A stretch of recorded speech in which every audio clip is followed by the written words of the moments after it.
J'ai décidé de tout vendre et je pars. Voilà pourquoi.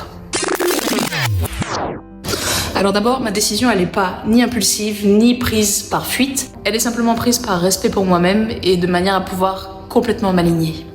Il y a des moments dans la vie où on réalise finalement que tout ce qu'on a construit ne nous ressemble pas vraiment et qu'on est dans une vie qui est sous certains aspects cohérente avec nous-mêmes, mais pour d'autres, qui nous oblige en fait à sortir du champ dans lequel on est pleinement épanoui. Que finalement, quand je regarde mes meubles, quand je regarde l'appartement, tout ça c'est un poids. C'est un poids que je porte sans m'en rendre compte, pour moi, un poids qui m'empêche d'être pleinement là où j'ai envie d'être. Et donc, le sens de se délester de ces biens matériels, c'est pas un renoncement me concernant, c'est un choix de liberté.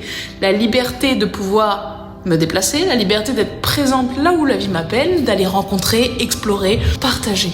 Et il y a une réelle légèreté dans ce qui arrive finalement quand on arrête de s'accrocher à tout ce qu'on accumule. Une présence qui est différente, plus de justesse, plus de réalité me concernant.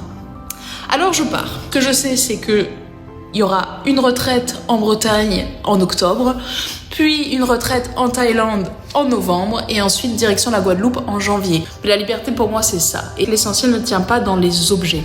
Ça se tient dans ce que l'on vit, dans ce que l'on vibre, dans ce que l'on ressent et surtout dans ce que l'on partage. Alors, je t'invite évidemment à vivre ces moments-là avec moi, toutes les découvertes, les rencontres, les pratiques. Là où la route me mènera, on se retrouvera de l'autre côté de l'écran.